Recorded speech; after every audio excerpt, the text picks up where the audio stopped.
కార్యక్రమానికి ముఖ్య అతిథులుగా మన పార్లమెంటరీ అభ్యర్థి మరియు ఆంధ్రుల అందరి ఆరాధ్య దైవమైనటువంటి స్వర్గీయ శ్రీ నందమూరి తారక రామారావు గారి కుమార్తె శ్రీమతి దగ్గుబాటి పురంధేశ్వరి మేడం గారికి ముందుగా వారికి నచ్చటువంటి బాధలు. అదేవిధంగా రాజానగర్ నియోజకవర్గంలో తెలుగుదేశం పార్టీ ఇంత గట్టిగా నిలబెట్టి సీటు రాకపోయినా సరే చంద్రబాబు నాయుడు గారి నిర్ణయం, ఈ యొక్క పొత్తు ధర్మం రెండో దృష్టిలో పెట్టుకుని ఎల్లప్పుడూ తెలుగు తమ్ముళ్ళందరినీ ఉత్సవపరుస్తూ జనసేన పార్టీకి పూర్తి స్థాయిలో రాష్ట్రంలో ఎక్కడా లేని విధంగా మంచి సమన్వయంతో ముందుకు తీసుకెళ్లి పార్టీకి మంచి మెజారిటీ తీసుకురావడానికి ఆహ్వానాలు కృషి చేస్తున్నటువంటి శ్రీ బొడ్డు వెంకటరమణ చౌదరి గారికి,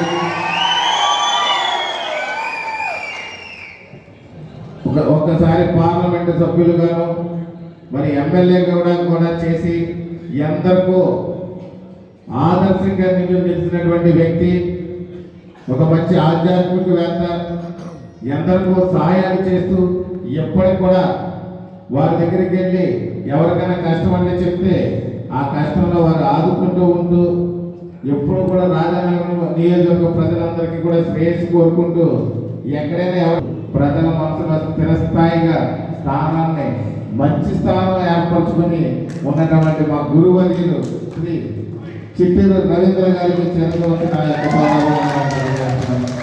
అలాగే ఈ యొక్క వేదికను అలంకరించినటువంటి పెద్దలందరికీ కూడా, అదేవిధంగా తెలుగుదేశం జనసేన బీజేపీ నాయకులందరికీ కూడా పేరు పేరున నా హృదయపూర్వక ధన్యవాదాలు తెలియజేస్తున్నాను. మనం చాలా కష్టపడాల్సిన అవసరం ఉంది. ఎందుకంటే రాజానగరం నియోజకవర్గం అనేది చాలా వ్యక్తుల పర్యటనతో కూడినటువంటి వ్యక్తుల చేతుల్లో ఉంది. ప్రజలందరూ కూడా మన వైపు ఉన్నారు, కాకపోతే వీళ్ళు మోసగించడానికి మాత్రం సిద్ధంగా ఉన్నారు. మొన్న చూసాం 20,000 ఓట్లు అనేది దొంగ ఓట్లు అనేది ఇక్కడ కనిపిస్తున్నాయి. ఆ యొక్క 20,000 ఓట్లని రేపు వచ్చే బూత్ ఇన్ఛార్జీలు అందరూ కూడా ఆ బూతుల్లో ఉన్న ఏజెంట్ ప్రతి ఒక్కరిని కూడా ఒక్కసారి ఓటేసిన వాళ్ళు మరోసారి రాకుండా చూడాల్సిన బాధ్యత మీ అందరి మీద ఉందని చెప్పి ముందుకి మీ అందరికీ తెలియజేస్తున్నాను. అదేవిధంగా ఇక్కడ ఉన్నటువంటి ఇబ్బందులు మనందరికీ తెలుసు. ఎవరు ఎదిరించినా రాష్ట్రం అధోగతి పాలైతే, ముఖ్యంగా మన రాజానగరం నియోజకవర్గం చాలా దారుణంగా తయారైపోయింది. యువత మరి చెడు వ్యసనాలకు బానిస అయిపోతున్నారు. ఒక దంపతులు బైక్ మీద బయటకు వెళ్ళాలంటే ఒక బజార్కో, హాస్పిటల్కో, పెళ్లికో, ఒక శుభకార్యానికో ఎక్కడికి వెళ్ళాలన్నా కానీ ఏదో సందర్భంలో ఎక్కడ ప్లేట్ వ్యాక్సిన్ వచ్చి దాడాదే అవకాశాలు లేవు. రైతులు చాలా విధాలుగా నష్టపోతున్నారు. ప్రతి ఒక్కరు కూడా గుర్తుపెట్టుకోండి, కొత్తది ఎన్డీఏ ప్రభుత్వం వచ్చిన తర్వాత ప్రతి రైతుకి కూడా 2 పంటల పుష్కలంగా నీరిచ్చి ఆంధ్రప్రదేశ్ అన్నదాత అనే మాటనే స్థిరస్థాయిగా నిలబడేటట్టు రైతులు పూర్తి సహకారం అందిస్తామని చెప్పేసి ఈ సందర్భంగా మీ అందరికీ తెలియజేస్తున్నాం. ఎందుకంటే చాలా మంది రైతులు నీరు లేక ఎప్పటికీ ఇబ్బంది పడుతున్నారు, ఇంజిన్లు పెట్టి తోడిస్తున్నారు. మా జన సైనికులందరూ కలిసి ఏకస్తలే మన బొల్లెద్ద పాలన కూడా ఇంజిన్లు వేసి మరీ తోడాల్సిన పరిస్థితి వస్తుంది. ఒక్కటే చెప్తున్నాం, ఎన్డీఏ అధికారంలోకి వచ్చిన తర్వాత రాజానగరం నియోజకవర్గంలో ప్రతి చేతికి కూడా నీరుని పూర్తి స్థాయిలో అందజేస్తామని చెప్పి మీ అందరికీ తెలియజేస్తున్నాం. అదేవిధంగా ప్రతి మనిషికి కూడా సరిపడే పని అంటే ఉపాధి అవకాశాలు కల్పిస్తామని చెప్పేసి ఈ సందర్భంగా తెలియజేస్తున్నాం. పథకాల గురించి చెప్పండి, ప్రతి తల్లికి చెప్పండి. 3 సిలిండర్లు ఉచితంగా ఇస్తున్న ప్రభుత్వం ఆడబిడ్డలు తెలుగుకి ఆడపడుచులు ఇబ్బంది పడకూడదని చంద్రబాబు నాయుడు గారు ఒక మంచి నిర్ణయం తీసుకుని 3 గ్యాస్ సిలిండర్లు సంవత్సరానికి ఉచితంగా ఇచ్చే కార్యక్రమాలు మనం చేపట్టాం.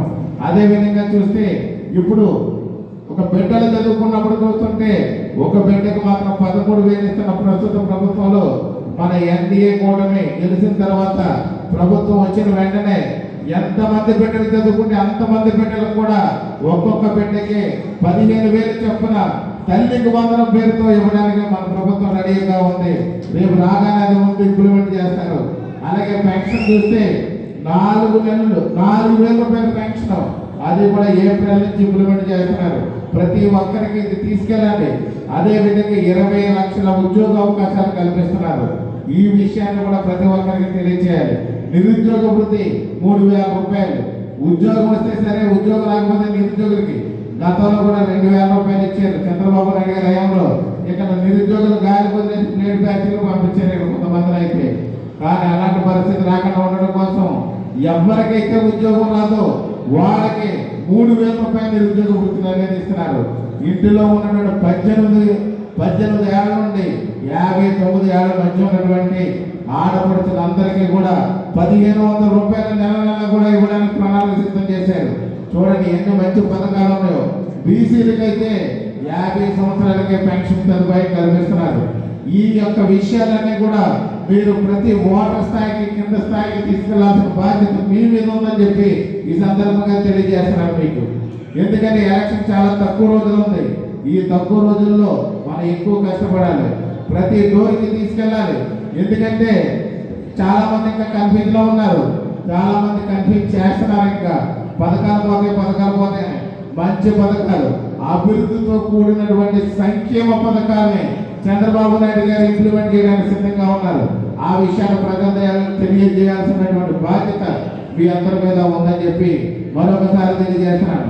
ఇక్కడ కానీ మనం కమలం గుర్తుకి అత్యధిక మెజారిటీ ఇచ్చి గెలిపించి శ్రీమతి దగ్గుబాటి పురంధేశ్వరి మేడం గారిని పార్లమెంట్ పంపించినట్లయితే కేంద్ర మంత్రి అయ్యి ఆ కేంద్ర మంత్రి ద్వారా మన రాజధాని నియోజకవర్గానికి కూడా ప్రత్యేక నిధులు వస్తాయి.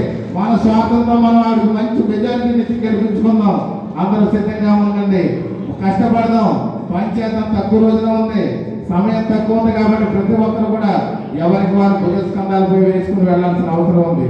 అదేవిధంగా ఇక్కడ తెలుగుదేశం, జనసేన, బీజేపీ అభ్యర్థులైన నాకు గాజు గ్లాసు గుర్తుపై ఓటు వేసి అఖండ మెజారిటీతో గెలిపిస్తారని మిమ్మల్ని అందరినీ కూడా కోరుతున్నాను. ప్రతి ఇంటికి తీసుకెళ్ళండి, ప్రతి గడపకి తీసుకెళ్ళండి, ప్రతి ఓటర్ దగ్గరికి తీసుకెళ్ళండి. శక్తివంతులు లేకుండా కృషి చేసి ఎన్డీఏ రాష్ట్రంలోని ఈ యొక్క కేంద్రంలోని కూడా అధికారులు తీసుకురావడంలో మీరు భాగస్వాములు అవ్వండి. మనకి ఎక్కడన్నా చిన్న చిన్న సమస్యలు ఉంటే అవి తర్వాత చూసుకుందాం. గెలవడం ముఖ్యం. గెలిచిన తర్వాత ఏదైనా చేయగలం, ఎవరికైనా ఏది కావాల్సిన చేయగలం తప్ప ఈ లోపల చిన్న చిన్న అపోహలు పెట్టుకోవద్దు. 3 పార్టీలు బ్రహ్మ, విష్ణు, మహేశ్వర్లాగా మోడీ గారు, ఇక్కడ పవన్ కళ్యాణ్ గారు, చంద్రబాబు నాయుడు గారు ముగ్గురు వెళ్తున్నారు. అందులో మరొకటి ఏంటంటే ముగ్గురు ఉన్న తర్వాత, త్రిమూర్తులు ఉన్న తర్వాత ఆది పరాశక్తి మన చిన్నమ్మ గారు దగ్గుబాటి పురంధేశ్వరి గారు ఎప్పుడు ఏ అవసరం వచ్చినా మనకు అభయంగా ఉన్నారు కాబట్టి ఖచ్చితంగా మీరు అందరూ సపోర్ట్ చేయాలి. అలాగే మన గురువర్యులు చిత్తూరు రవీంద్ర గారు కూడా వారి ఆశీస్సులు ఉంటాయి, వారి సపోర్ట్తో కూడా మనందరం ముందుకెళ్దాం. ఇంకా బొడ్డు వెంకటరమణ చౌదరి గారు నేనైతే యుద్ధం చేయడానికి, ఈ యొక్క రాజానగర్ నియోజకవర్గం అభివృద్ధి చేయడానికి, యుద్ధం చేయడానికి కృష్ణార్జునులకి ఎప్పుడు సిద్ధంగా ఉండాలని మీ అందరికీ తెలియజేస్తూ